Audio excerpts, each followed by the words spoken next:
अस्सलाम वालेकुम everyone, this is me Ghazala from Mateek spiritual academy. आज हम चाइल्ड डेवलपमेंट का अपना जो है वो सेक्शन स्टार्ट कर रहे हैं।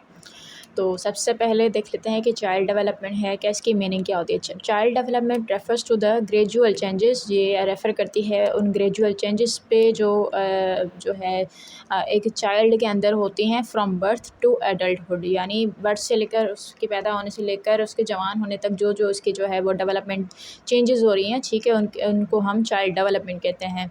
इन चेंजेस में क्या क्या इंक्लूड है?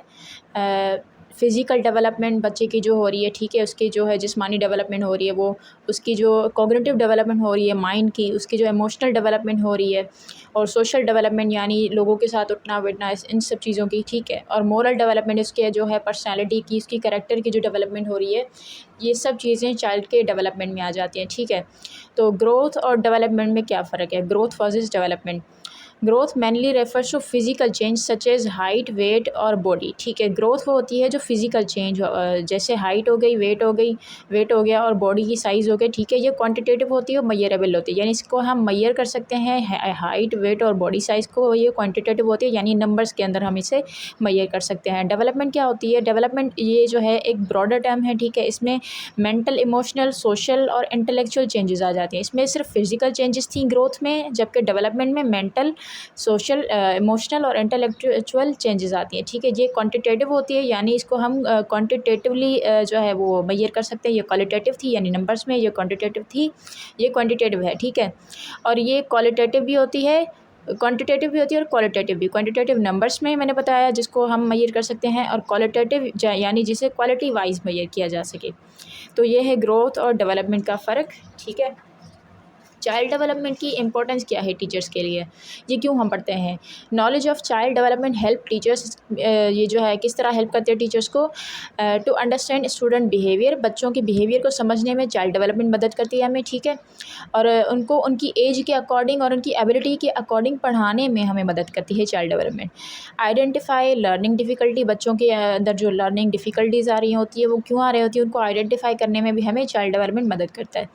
और क्लासरूम को किस तरह से मैनेज करना है इफ़ेक्टिवली, इस ये भी चाइल्ड डेवलपमेंट से हमें उसकी मदद मिलती है। और मोटिवेट लर्नर्स प्रॉपर्ली, जो लर्नर्स हैं, जो स्टूडेंट्स हैं, यानी उनको मोटिवेट कैसे करना है, वो किस किन बातों से मोटिवेट होते हैं, ये चीज़ें भी हमें चाइल्ड डेवलपमेंट से पता चलती हैं।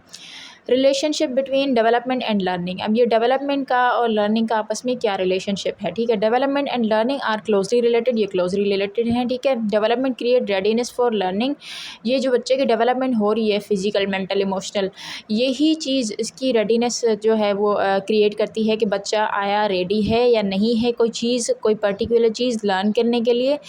While learning further promotes development, जबकि लर्निंग ही फिर फर्दर डेवलपमेंट को प्रोमोट करनी होती है, यानी एक सर्टेन एज होती है बच्चे की कोई चीज़ सिखाने के लिए। फॉर एग्ज़ाम्पल कोई भी एक सर्टेन टॉपिक है, हम बच्चे को उस वक्त तक नहीं सिखा सकते जब तक वो एक सर्टेन एज तक नहीं आ जाता, उस प्रॉपर एज तक वो चीज़ वो लर्न नहीं कर सकता, देन उसको हम लर्न करवा सकते हैं, ठीक है। और यही लर्निंग उसकी जो है, यही उसकी डेवलपमेंट को प्रोमोट कर रही है, ठीक है। तो दोनों आपस में इंटर रिलेटेड हैं ये चीज़ें। और फिर इसके बाद हम ये कुछ इनकी थ्योरीज़ हैं चाइल्ड डेवलपमेंट पे, जो थ्योरीज़ दी गई हैं कुछ क्या कहते हैं स्कॉलर्स की तरफ से, तो उनको हम देखते हैं। जीन पियाजे हैं जैसे, ठीक है। तो ये एक थ्योरी देते हैं, cognitive development theory. Piaget believed that children are active learners who construct knowledge through interaction with environment। पियाजे का ये बिलीव है कि बच्चे जो है वो एक्टिव लर्नर्स होते हैं जो कि अपनी नॉलेज को कंस्ट्रक्ट करते हैं, नॉलेज बनाते हैं कैसे? इंटरेक्शन के थ्रू, लोगों के साथ इंटरेक्ट करके, ठीक है, और एनवायरनमेंट के साथ। और अकॉर्डिंग टू हिम, इनके अकॉर्डिंग जो बच्चे हैं ना वो डिफरेंटली सोचते हैं डिफरेंट एज पे, हर एज पे उनकी सोच जो है वो डिफरेंट होती है। He introduced 4 stages of cognitive development, इन्होंने 4 स्टेजेस बताई हैं डेवलपमेंट की। सबसे पहला है आपका सेंसरी मोटर स्टेज, बर्थ से लेकर 2 ईयर्स तक। ये कहते हैं कि the child learns through senses. Child जो बच्चा जो होता है ना अपने सेंसेस के थ्रू सीखता है, ठीक है। सेंसेस आपको पता है क्या होते हैं, तो और अपने फिजिकल एक्शंस के थ्रू वो सीखता है। ऑब्जेक्ट परमानेंस डेवलप होती है बच्चों में इस स्टेज में। ऑब्जेक्ट परमानेंस किसको कहते हैं? ऑब्जेक्ट परमानेंस कहते हैं कि बच्चे को पता हो कि कोई चीज़ एग्जिस्ट करती है। फॉर एग्जांपल, आप एक बच्चे को, छोटे बच्चे को 4 जो मंथ का बच्चा है, एक बच्चा, ठीक है, उसको 3-4 मंथ के बच्चे को एक बॉल आप देते हो, पकड़ाते हो उसे, ठीक है। ग्रिप तो वो कर सकता है ना, वो बॉल से आप पकड़ाते हो और थोड़ी देर के बाद आप उससे बॉल वो छीन लेते हो और वो छुपा देते हो बॉल, ठीक है। बच्चा 1-2 सेकंड के लिए उसको जो है ढूंढने की कोशिश करेगा या आपको ऐसे हैरानी से दिखेगा जैसे ही आपने उसके हाथ से बॉल झपट ली, ठीक है। शायद वो थोड़ा रोएगा भी 1-2 मिनट के लिए, लेकिन वो भूल जाएगा। उसको ऐसा लगेगा कि वो चीज़ जो उसके हाथ में थी और आपने छीन ली, अब वो एग्जिस्ट ही नहीं करती। इस एज के बच्चों में, यानी 4-5 मंथ तक के जो बच्चे होते हैं ना, उनमें ये होता है कि कोई चीज़ जो उनके सामने है वही रियल है और जो उनके सामने नहीं है वो एग्जिस्ट ही नहीं करती। लेकिन जैसे ही बच्चा 4 और 5 मंथ से बड़ा हो जाता है, 2 ईयर्स तक, ठीक है, तो उनके अंदर ये ऑब्जेक्ट परमानेंस आ जाती है। ऑब्जेक्ट परमानेंस क्या है कि एक बच्चे को आपने बॉल दी, उससे छीन ली, अब उसको पता है कि वो बॉल गुम नहीं हुई है, वो आपने छुपाई है और वो उसे ढूंढने की कोशिश करेगा, ठीक है। यानी अब उसमें अब जब वो अब बच्चा आपसे ज़िद करने लगे ना कि आपने वो चीज़ छुपाई है और वो ढूंढने की कोशिश करे, यानी आपको पता चल जाएगा कि उसके अंदर ऑब्जेक्ट परमानेंस आ चुकी है। वो अब सीख चुका है कि बॉल आपने छुपाई है, वो जो है वो ख़त्म नहीं हुई, वो अभी भी एग्जिस्ट करती है, ठीक है। The child begin understanding that object still exist even when hidden. तो बच्चा ये जो है वो समझने लगता है कि वो ऑब्जेक्ट जो है, जो आपने छुपाया है, वो स्टिल एग्जिस्ट करता है, ठीक है। उसके बाद आती है आपकी pre operational stage. 2 to 7 years की एज में ये होती है। लैंग्वेज डेवलपमेंट होती है इसमें रैपिडली, ठीक है। बच्चा बोलना सीख रहा होता है, पर थिंकिंग उनकी जो होती है ना वो ईगो सेंट्रिक होती है और लॉजिकल होती है। आप देखते होंगे कि ये जो इस उम्र के जो बच्चे होते हैं, जो टॉडलर्स होते हैं, वो बोलते हैं और जो है उनकी जो बातें होती है अक्सर इलॉजिकल होती हैं और ईगो सेंट्रिक होती है, ज़िद्दी होते हैं टॉडलर्स वगैरह ना। Child can not understand N other persons perspective easily. वो दूसरों के पर्सपेक्टिव को, दूसरों के नज़रिए को नहीं समझ सकते क्योंकि वो ईगो सेंट्रिक होते हैं, ठीक है, और इलॉजिकल होते हैं। उनको लॉजिक की समझ नहीं होती। अभी बात करना तो सीख लेते हैं लेकिन दूसरों की बात को समझना वो अभी नहीं सीख रहे होते, ठीक है। उसके बाद है आपका कंक्रीट ऑपरेशनल स्टेज, 7 से लेकर 11 ईयर्स तक। इसमें लॉजिकल थिंकिंग डेवलप होती है बच्चे की, ठीक है, पर ओनली कंक्रीट सिचुएशंस के लिए। कंक्रीट सिचुएशंस यानी वो जो फिजिकली उसके सामने हो, ठीक है। एब्स्ट्रैक्ट सिचुएशंस को वो अभी भी नहीं समझ सकता। एब्स्ट्रैक्ट और कंक्रीट का मैंने आपको कई दफ़ा बताया हुआ है। एब्स्ट्रैक्ट वो चीज़ें जो उसके सामने एग्जिस्ट नहीं करती, ठीक है। ऐसे हम कॉन्सेप्ट्स पढ़ते हैं ना जो एब्स्ट्रैक्ट होते हैं, जैसे हम क्या कहते हैं, स्पेस वगैरह के बारे में पढ़ते हैं, ठीक है। वो कैसे बड़े बच्चों को पढ़ा रहे होते हैं हम, ठीक है।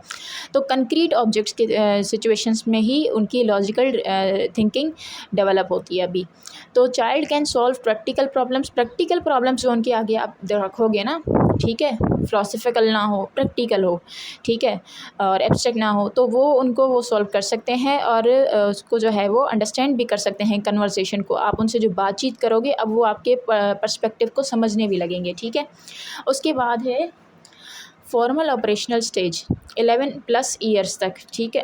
11 से लेकर 11+ ईयर्स ये स्टेज होती है, ठीक है। एब्स्ट्रैक्ट और हाइपोथेटिकल थिंकिंग अब इसमें डेवलप हो रही है, ठीक है। अब इसको आप एब्स्ट्रैक्ट नॉलेज भी दे सकते हो, एब्स्ट्रैक्ट कॉन्सेप्ट्स भी इसे हम पढ़ा सकते हैं, ठीक है। स्टूडेंट कैन एनालाइज थ्योरीज, जैसे थ्योरीज वगैरह हो गई, ठीक है। तो थ्योरीज़ आप उन्हें पढ़ा सकते हो। अब इन्हें जो है वो क्रिटिकली वो थिंक करना आ रहा होता है, ठीक है। ये सवाल उठाने लगते हैं कि ये चीज़ क्यों है इस तरह से, वगैरह वगैरह। क्यूरोसिटी बहुत ज़्यादा डेवलप हो जाती है इनमें, ठीक है, फॉर्मल ऑपरेशनल स्टेज में।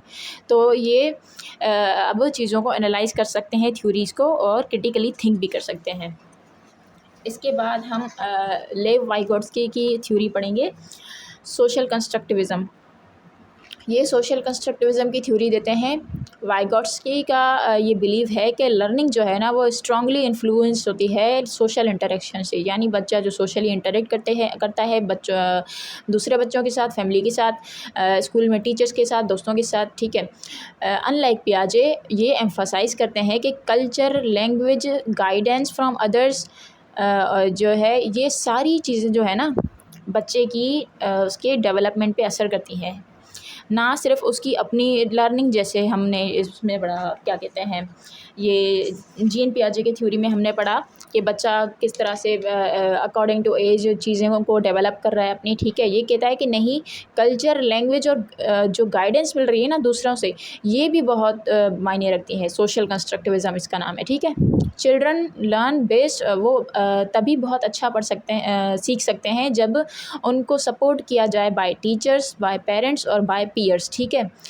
पीयर्स यानी उनको जो साथी हैं बच्चों के, साथ पढ़ने वाले, साथ खेलने वाले, उनकी तरफ से जब बच्चे को सपोर्ट मिलती है तो वो बेस्ट तरीके से पढ़ सकता है। जोन ऑफ प्रॉक्सिमल डेवलपमेंट की ये बात करते हैं ZPD की, ठीक है। ZPD क्या कहती है? Zone of proximal development.